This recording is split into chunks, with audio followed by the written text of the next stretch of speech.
unang tanong, yung suffering, bakit passion ang tawag? Oh.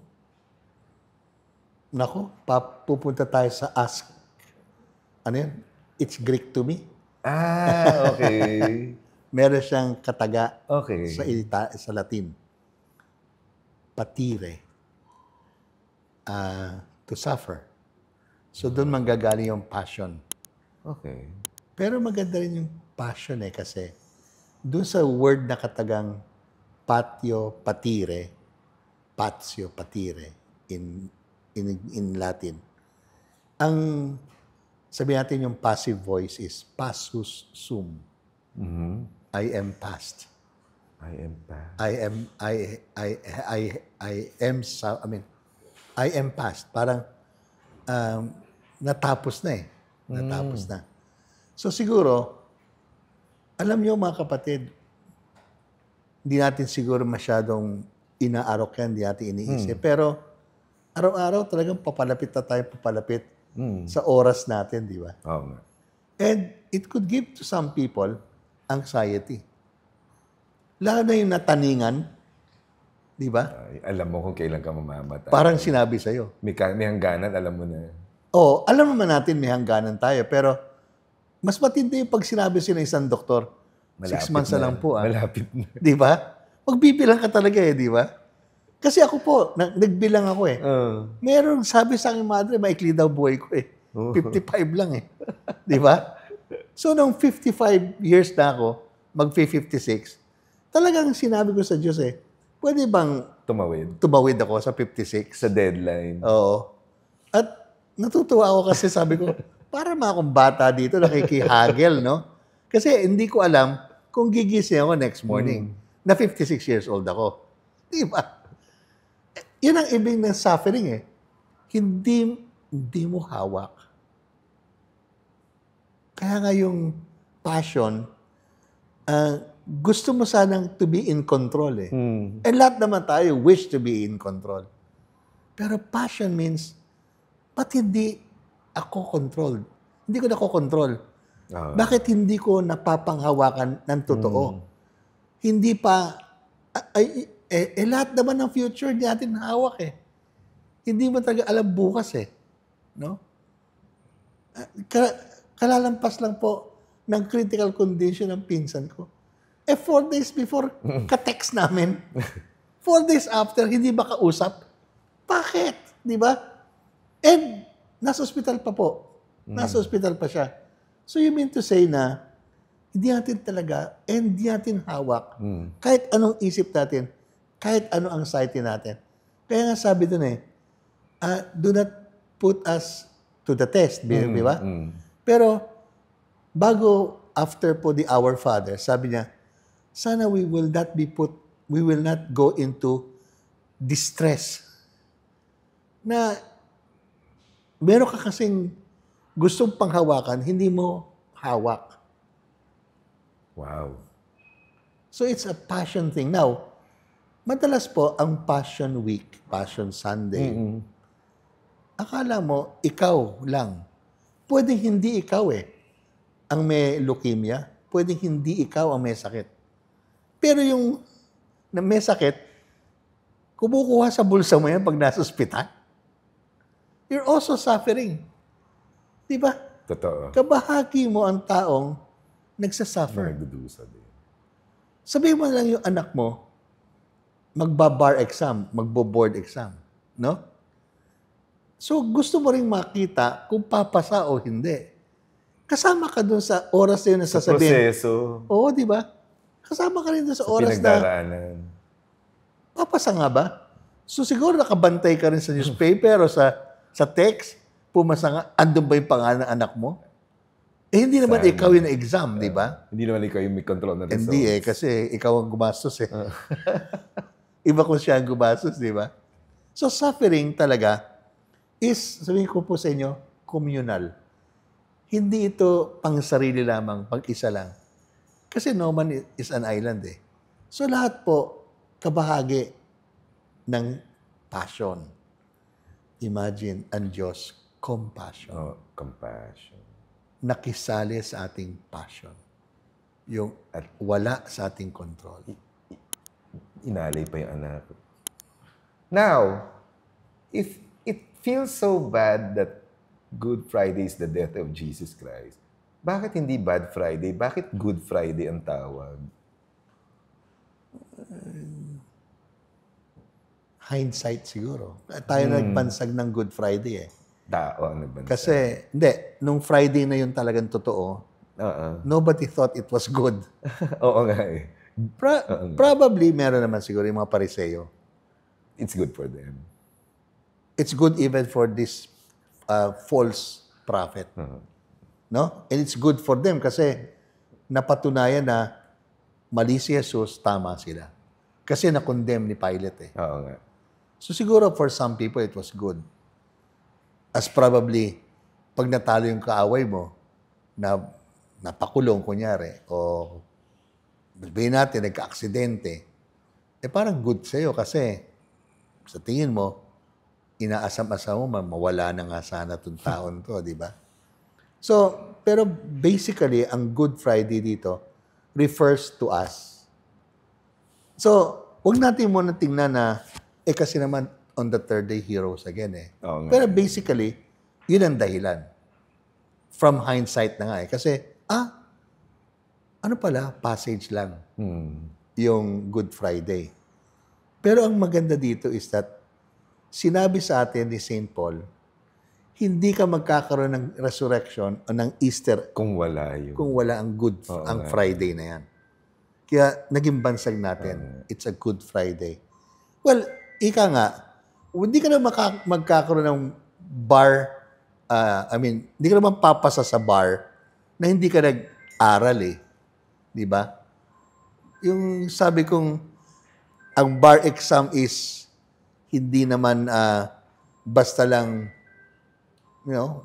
tsambahan mo. Meron akong narinig po na hindi na sila nag-girlfriend kasi alam nila magba-bar exam rin naman sila eh. So yung buong law studies niya, inisip na lang niya, after the bar, mag-girlfriend ako. Di ba? So that means na it's only a Good Friday pag nakita mo, it gave you Easter Sunday. an Easter joy.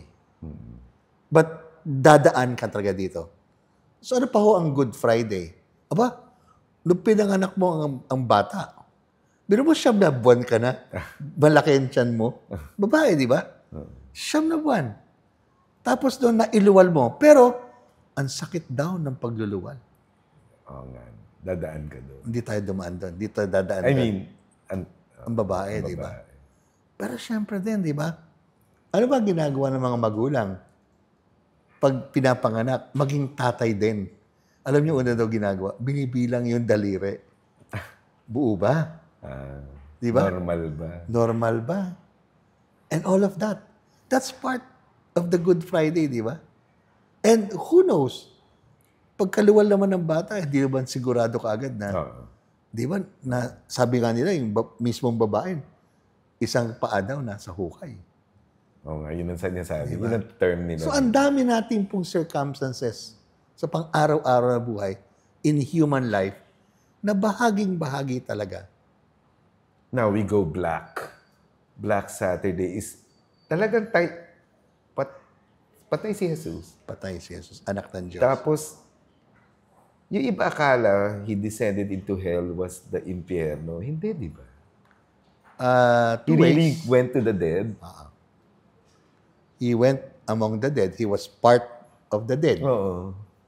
So, ang dead kasi is the cutting off of everything and of everyone.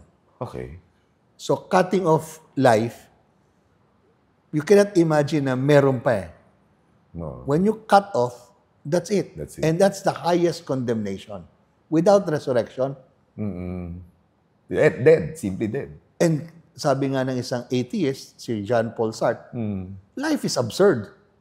Sa dami kong naranasang masarap, maganda, maikli lang. Hanggang dun lang ba?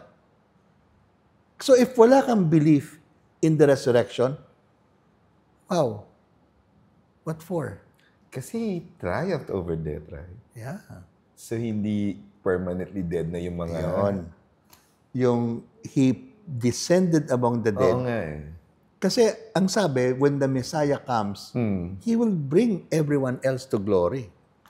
So kaya nga kay Matthew, sa gospel niya, may mga taong patay na nakita nilang naglalakad sa Jerusalem. So, sabihin natin, sinundo ba ni Jesus? Or binuksan niya yung daan. Or binuksan niya ang daan. Ngayon, ito nakakatuwa po. Pag pumunta kayo sa Israel, sa Jerusalem, sa Kalbaryo mismo, merong chapel sa ilalim mismo ng Kalbaryo. Yung kung saan si Kristo sa Golgotha, meron ditong cave. Oh. Kasi, ano yan mound. It's a hill. Oh, it's a hill. Sa ilalim, sabi nila, dun pala daw nakalibing si Adan. Inaantay lang yung daan. Adan. The first man. Adam. Wow. So, siyang nakatanggap kaagad ng dugo, ng buhay, at sinasabi nila, the second Adam, itong pangalawa, na sabihin natin ay nagpasimuno ng bagong bayan ng Diyos, kinuha yung una. Na pati mismo yung kamatayan ni Adan, kasi nga nagkasala siya, ay nire-redeem. Yun ang ibig sabihin, redemption Di ba parang nagpasanla ka, tapos yung kapatid mo, niredeem yung sinanla mo. So question, kung inantay si Kristo, so pati sila Moses, wala pa sa langit nun sila? Yan, magandang tanong. Hindi pa ako nakapunta sa langit, sorry Hindi natin alam. Pero meron akong masasagot ng konti dyan. Kasi nung transfiguration, yung nasa bundok. Lumappear sila And it seems that they're alive. Oo nga. At sabi nila, yung window daw ng langit bumukas. Nung that moment. Yung moment na yon na kausap ni Jesus si Moises at saka si Elijah. Di ba, buhay si Kristo sa lupa.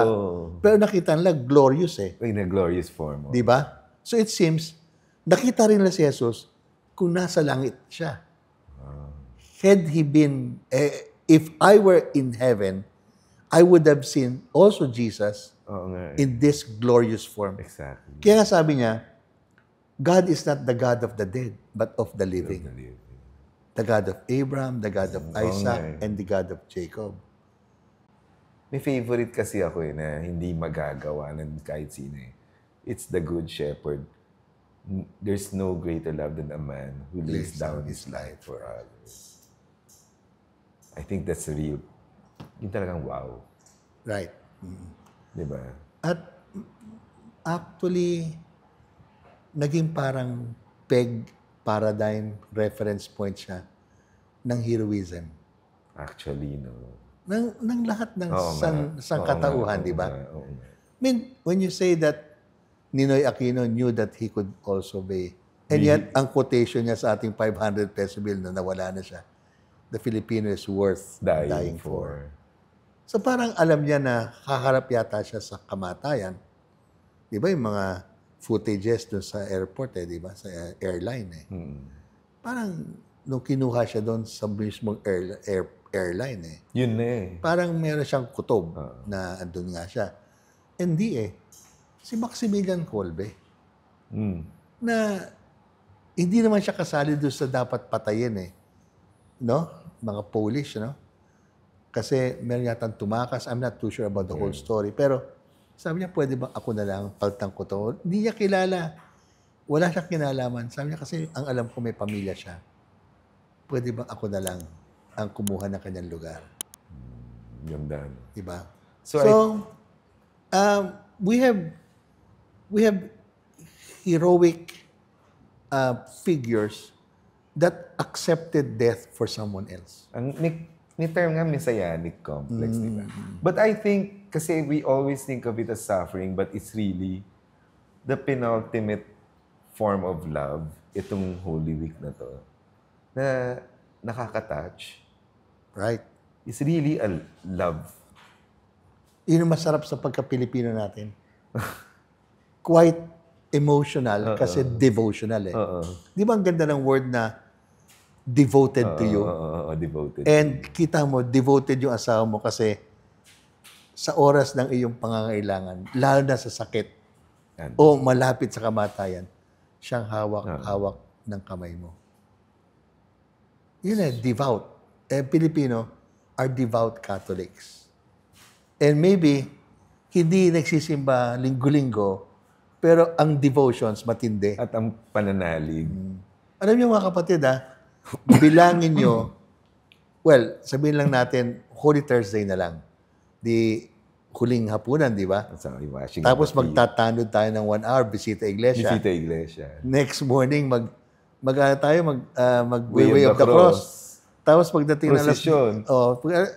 Siete palabras. Siete palabras pa. Tapos meron procession ulit yung santo. Tawag doon? Yung Sepulcro. sepulcro. Biro mo, yung 24 hours na yon, binubuhay ng Pilipino by the hour, by the minute. Exactly. Ang tawag po dyan, pakikiramay. Kasi, dama, hindi eh. Dama is, dama ko yung lamig, nasa labas. Damdam ko, ramdam ko. Pakikiramay ay ramdam ko sa loob. Anong sinapit ng taong ito, ng kapatid kong ito, ng kalahi kong ito, kadugo kong ito, para sa akin. Oo. Pasasalamat lang na makitanod, makiramay ako. Kahit na siguro sabihin natin, Maglamay. oo, maglamay. At alam nyo, ang tindi ng init pag Holy Week. Ng Good Hindi ko Friday. alam bakit siya yung pinakamainit na... Ewan ko. Yun ang panahon ng ating taon na super init, di ba? Mas mainit ngayon, pero dahil sa climate change, pero saka na natin pag-usapan. So yun, we all wish everyone a very fulfilling and meaningful Holy Week. God bless you. Keep on asking, Tio.